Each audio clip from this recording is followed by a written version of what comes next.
Maganda umaga, tanghali, hapon, gabi sa zodiac sign na the Capricorn. Yan ha. With the earth element. Lola Baby, nagpapakilala po. Bibigyan ko kayo ng reading, okay? Para sa simula ito ng ngayon is Wednesday, okay? Thursday, 23 to 31 ng July. Sagara na po ha. Para po, ang sunod is monthly reading para sa bawat zodiac sign. So, let's see the energies surrounding sa kasalukuyan, diba? So, atin lang pong aalamin na ang energy po is very fluid, pwedeng magpabago-bago. Yan ha? Okay. So, umpisahan na po natin. Narito ang tinatawag the High Priestess. Okay? Capricorn. Yan. Pamamahinga ng kaisipan. Diba? So, naririto ang tinatawag na the judgment. Diba? Yan. Sandali lang ha. Saan itong judgment na ito? So, naririto ang tinatawag na the hangman. Diba? Pagpapahinga ng kaisipan ng pangangatawan, 'di ba? Yan. So naririto ang tinatawag na the sun, 'di ba? Yan. It's like ito yung tinatawag na you will find out, okay? It's like magkakaroon ng kasaganaan, 'di ba? Yan. Magkakaroon ng success. Yan ha. It's like dito yung tinatawag, yung paghihintay ninyo, okay? Nang matagal. Kumbaga, hindi mo alam kung kailan ito mangyayari. Ay, ito na po. Yan ha. Ito yung tinatawag, you will be informed. Magandang balita. Tut, tutut, tutut, tutut. Yan no. Magandang balita. Yan ha. Okay. So, let's see. Energies pa. Okay? Para sa mga Capricorn. Okay? So, naririto. Okay? Itong Capricorn na ito is napakatahimik. Diba? Yan. Ito yung tinatawag more on thinking than talking, ha? Kaya the hermit, 'di ba? They are more on thinking than talking. Ibig sabihin less talk, okay? A man of few words. Yan ha, kita ninyo, 'di ba? So ibig sabihin nito, yung tinatawag how they size up, 'di ba? Halimbawa conversation ang tao, the action, 'di ba? Paano nila pinag-aaralan ang tao, 'di ba? It's like they are more on using psychology, 'di ba? Yan. So ganun ha, it's like more on paano nila binabasa. Let's say sabihin yung mga kausap nila, 'di ba? Yan. So it's more about tinatawag na parang mga psychologist sila, 'di ba? It's like the reader of the soul, 'di ba? The reader of the mind. Yan ha. So nakikita mo, okay? And hindi mo ito madaling i-provoke. Yan ha. So nakikita yung tinatawag mahaba ang pasensya. Diba? Yan. They are like hermit, diba? Yan. Payapa sila sa kapaligiran, sa mga taong mga nakatira, diba? They are very, very quiet, diba? Yan. Kumbaga dito yung tinatawag na napakasarap ng buhay ng mga ito. Diba? It's like walang pangamba, diba? Walang irritation, wala, diba? So nakikita mo dito, yan ha, narito ang tinatawag the Gemini, okay? So ang ibig sabihin nito, yung tinatawag, pag sinabi mong the Gemini, di ba? Yan, kita mo nakatingala sa angel, di ba? It's like, is this person's right for me? Di ba? Can I trust this person? Di ba? Yan no, di ba? Pag sinabi mong the Gemini, it's about tinatawag na compatibility, 'di ba? Soulmate, 'di ba? So pag nagpakita ang angel, ibig sabihin, yung tanong mo about this person, is this person, 'di ba? Is he yung tinatawag lifetime partner, 'di ba? Is he my soulmate, 'di ba? Is he my kung ano man yan. Kaya naroon ng angels, ibig sabihin nito, a sign from the universe, from heaven, that is your soulmate, 'di ba? Yan. That is this man, this person, this woman is your soulmate, 'di ba? Yan. It's like made in heaven. Okay? So, merong mga Capricorn dito, either tinatawag na sila ang advisor, 'di ba? Sila ang tinatawag na kung ano man ito, 'di ba? It's like it's about their knowledge, kaya siguro sila pinupuntahan ng mga tao. Or either the Capricorn has a tinatawag mentor, 'di ba? Sino ang mentor ng mga Capricorn? Maybe a priest, 'di ba? Their father, their mother, their siblings, 'di ba? Yan. Kung sino yung tinatawag na may dala ng susi para matulungan ang Capricorn makapag-decide, makapag-isip. Or maaring ito ang the Capricorn, 'di ba? Puntahan siya ng mga tao, hingian ng tinatawag na halimbawa advice, tulong, 'di ba? Kasi masyadong mataas ang very very intuitive ang tinatawag na the Capricorn, 'di ba? Kung kaya dito kita mo bukas na bukas, kaya the judgment, bukas na bukas ang kanyang kamalayan, 'di ba? Yan. It's like the Capricorn sees everything. Kaya ito'y the Hangman, 'di ba? He sees. It's like yung tinatawag their five senses. Touch, okay? Smell, hear, see, 'di ba?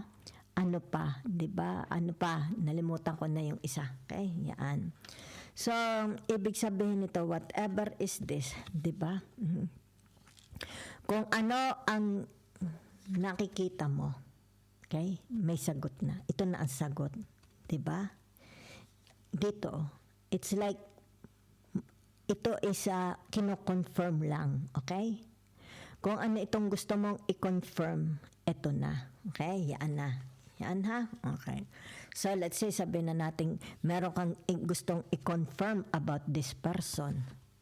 Ibig sabihin nito, ito na siya. 'Di ba? Yan. Kung sino ang ko-confirm, 'di ba? Ayan na, 'di ba?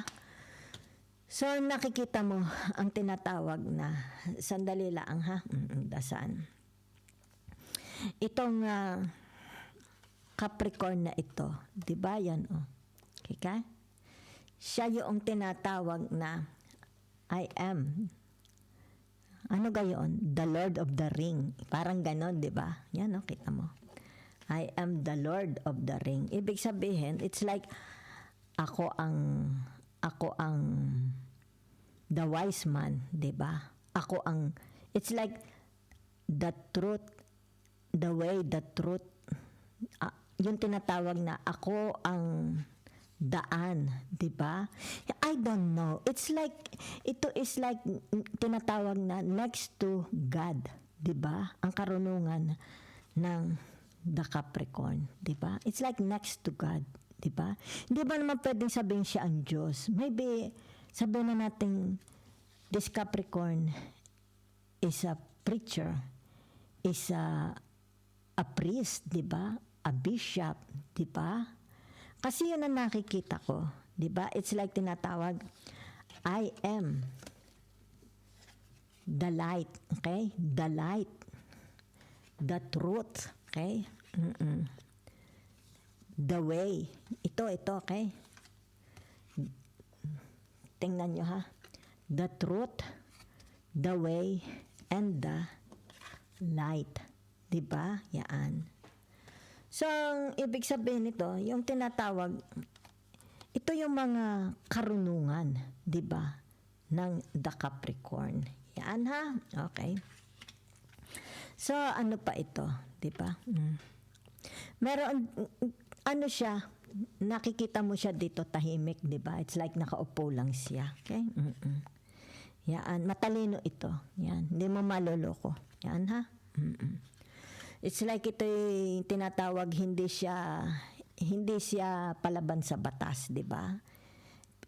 It's like tinatawag na nire-respeto siya kasi may respeto rin siya sa tao. Okay? It's like tinatawag love begets love, respect begets respect. Yan ha? Okay. So kung kaya dito nakikita mo, yan, malakas ang tinatawag panghalina. Okay?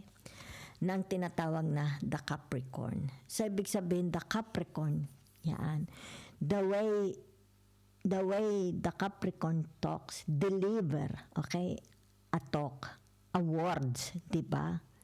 Ibig sabihin nito, makahulugan, di ba? Merong, anong tawag dito? Anong tawag doon? Ang kanyang salita, di ba? Ang kanyang salita is merong kabuluhan, di ba? Makabuluhan, okay? Ang kanyang salita at makabuluhan din ang kanyang buhay. Okay? So meron din dito tinatawag the Capricorn, di ba? It's like they're always it's not only thinking, di ba? It's like they are seeking, di ba? Looking, di ba? Yan. Maaring sabihin na nating merong mga Capricorn dito may edad na pero nag-aaral pa rin. It's like talino, di ba? Yan.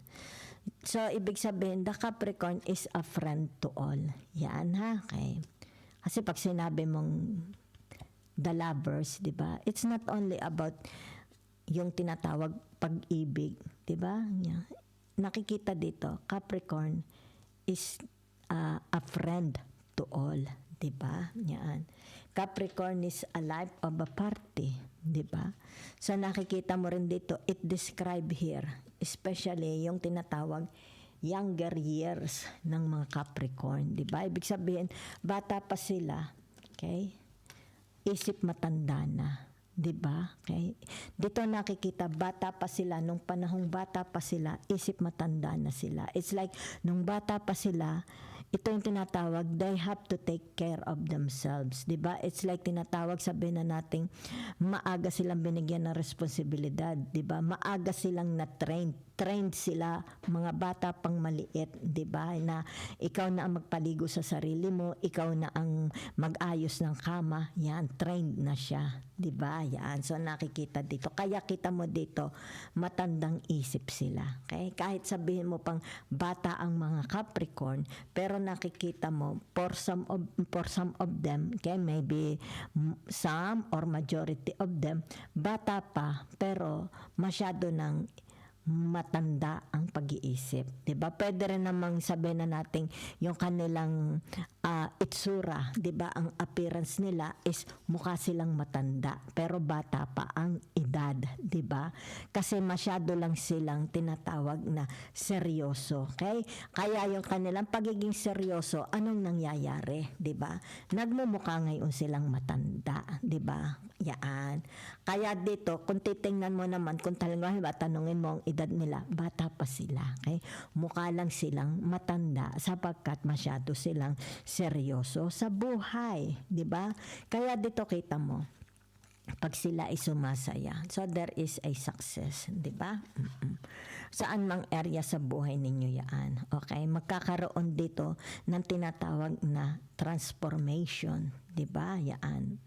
Transformation sa health nila, transformation sa kanilang trabaho, 'di ba? Transformation sa buhay nila, 'di ba? Transformation sa marriage nila, sa problema, 'di ba?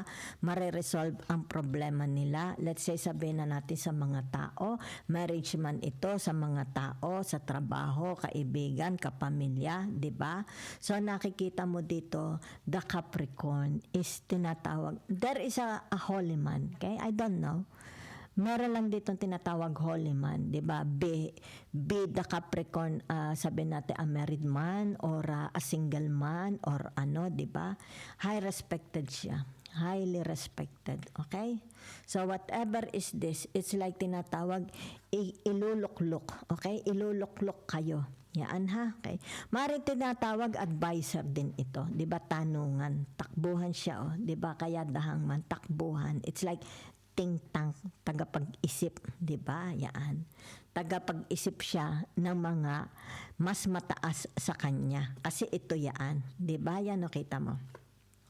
May corona. May corona, 'di ba? May corona. Ngayon, ano siya? Wala siyang corona. It's like a meek and humble, the Capricorn. Pero siya ang tinatawag tagapag-isip yan dito ng mga mas mataas sa kanya, 'di ba? Kaya highly respected siya. Kita mo naman dito sa tinatawag the judgment, okay? Highly respected ang mga Capricorn ng mga mas nakakataas sa kanya, 'di ba? Kumbaga dito recognize, 'di ba? Recognize 'yan. Kahit sila ay matataas, pwedeng magbow sa tinatawag na the Capricorn. Sasabihin mo naman, hermit yan Lola. Oo, hermit. Pero the Capricorn has a quality o kaya traits ng isang hermit. Okay? Yan. So, ibig sabihin nito, yung tinatawag na ito ang kanyang tinatawag na talent or gifts. Diba? So, let's see ang tinatawag. Okay? Meron ditong magkakaroon ng tinatawag na success, ha? O tinatawag na pagbabago sa buhay ng the Capricorn. Yan, ha? Dahil narito. Diba? Yan, o. Diba? So, pwede rin ito yung tinatawag na paglalakbay. Diba? Yan. Pwede rin ito yung tinatawag the truth will come out. Okay? It's like ano itong hinahanap ninyo. Okay? Dito, meron kayong madidiscover. Diba? Yan. Kanino nyo madidiscover? Yan. Maybe sabihin na natin you are seeking for about your faith. Diba? Let's say, merong mga pagdududa about your faith, about your calling. Diba? Saan ba talaga ako pupunta? Yan ha? Where did I belong? Where did I belong? He belongs there. Where do I belong? Yan. Saan ba talaga siya belongs? Diba? So, ibig sabihin nito, yung tinatawag na awakening, malalaman niya. Okay? By talking. Diba? Yan. Maybe from a person with authority. Okay? Dito niya malalaman ang tinatawag saan siya, 'di ba? Saan ba talaga ang buhay niya, okay?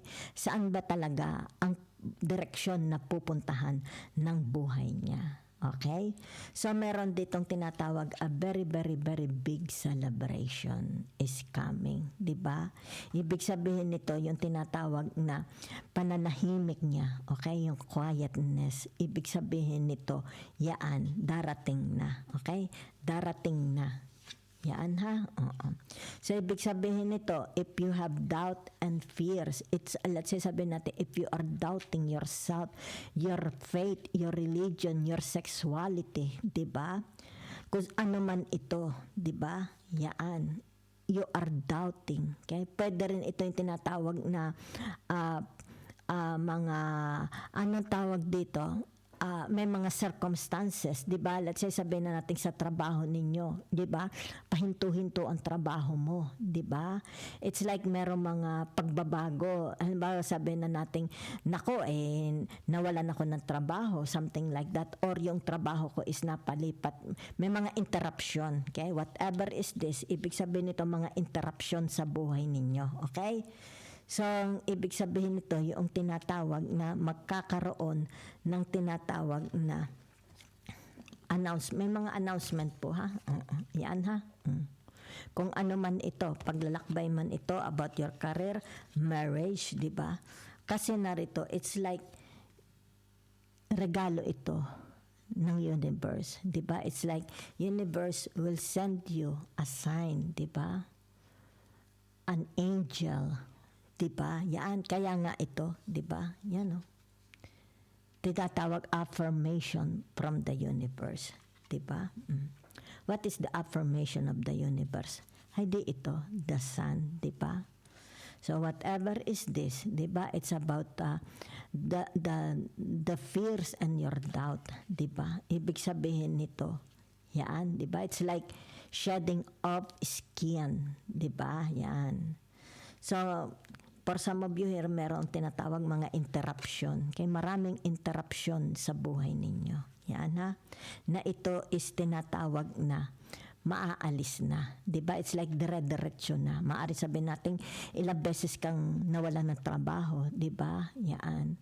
Yung tinatawag na maaaring sabihin na natin may mga pagbabago. Okay? Mga halimbawa sabihin natin pagbabago sa trabaho. Whatever it is, di ba? So, ibig sabihin nito, magtutuloy-tuloy na. Okay? Magkakaroon ng success. It's like nakikita dito yung tinatawag na ito. Yan ha? Diba? It's like yung tinatawag, mawawala na itong mga interruption sa buhay ninyo. Halimbawa sabihin natin, nagkaroon ng interruption kaya hindi ako nakatapos ng pag-aaral. Nagkaroon ng interruption kaya hindi ako nakapag-asawa. Nagkaroon ng interruption sa trabaho because yung tinatawag na may mga halimbawa sabihin na natin, hindi nyo gustong mga kasamahan. Diba? Yan. Nagkaroon ng interruption. Yan na. Pero ito, ibig sabihin, mawawala na itong mga interruption nyo sa buhay nyo kasi magdidire-diretso na, 'di ba? Kaya ito, yan, mawawala na ang mga interruption. Okay? So magiging manonormal na, 'di ba? It's like tinatawag na matatapos. It's like hindi na ito mangyayari, 'di ba? Dire-diretso na ito. Okay?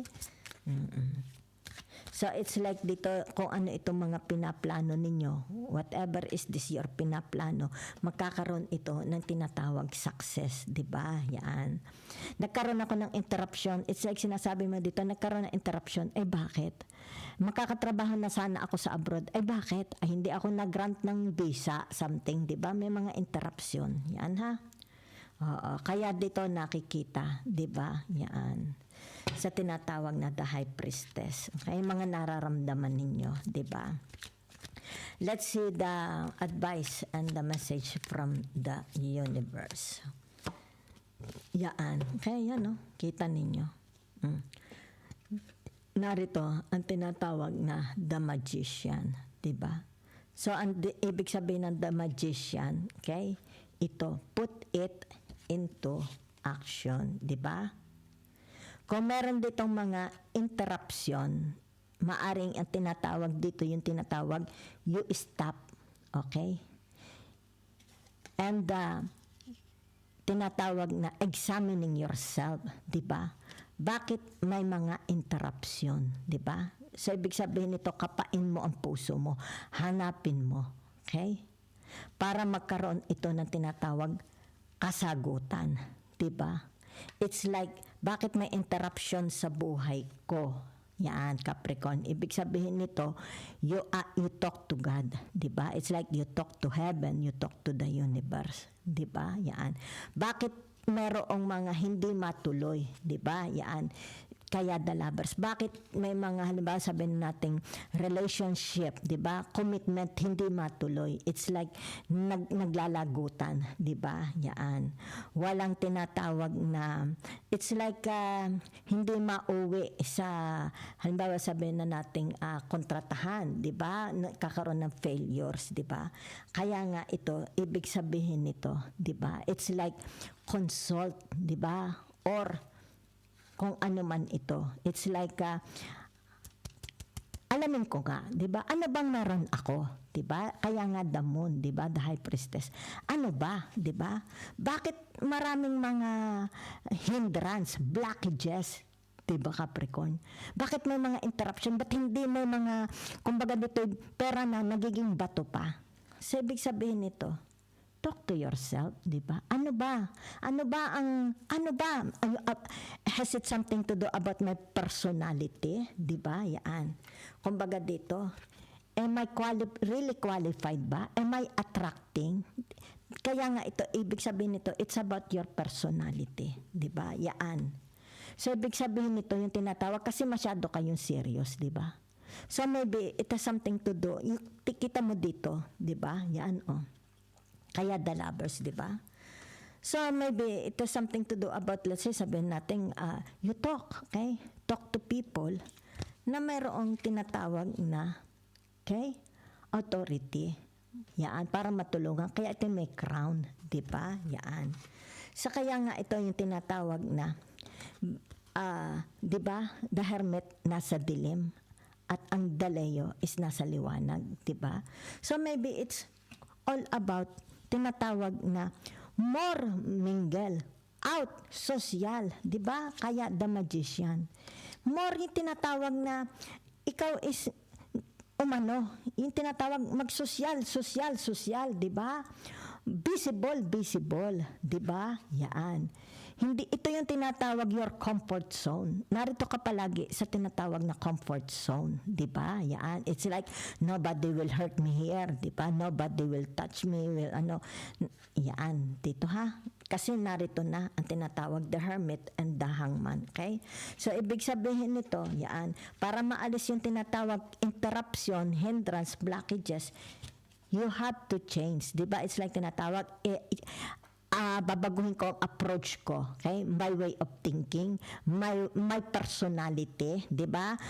Ang aking personality babaguhin ko. I will be more joyous, more open, more talkative, di ba? More, yan ha? So, it's about you. So, the message and the advice from the universe is more visible, okay? But first, why this is happening to you? Why is this happening to me? Okay? So, it's all about self, di ba? Anong tawag dito? Examining, di ba? Yan. Iyong tingnan, okay? Bakit nakakaroon ng tinatawag mga interruption, blockages, hindrance, di ba? Yan. And once na ito is ma-discover mo, di ba? Maybe hindi mo ma-discover sa sarili mo, edi you talk to people, di ba? Yan. At ito ang tinatawag magbubukas sa iyo sa bagong bukas, di ba? So ibig sabihin nito, I have all the tools, the knowledge, the skills, my talking, at ikaw na ito. Kaya nga ito, ibig sabihin nito, opening yourself to the world, di ba? Kumbaga dito, giving yourself to shine, to success, blah blah blah, blah blah blah, blah blah blah, attracting people, and people will, ibig sabihin nito, will come to you, di ba? Kasi dito, maraming gustong pumunta sa inyo na ano lang sila. It's like na-off, di ba? Yan. Kasi kumbaga dito, masyado kayong close. It's like you're very, very serious, di ba? Yan. Kumbaga dito, this is how you present to the world, di ba? How you present yourself to them, di ba? So, ibig sabihin nito, this is what they want, di ba? Capricorn, this is what the people want para magkaroon ka ng tinatawag na tagumpay. Kaya nga narito ang the judgment. Thank you very much.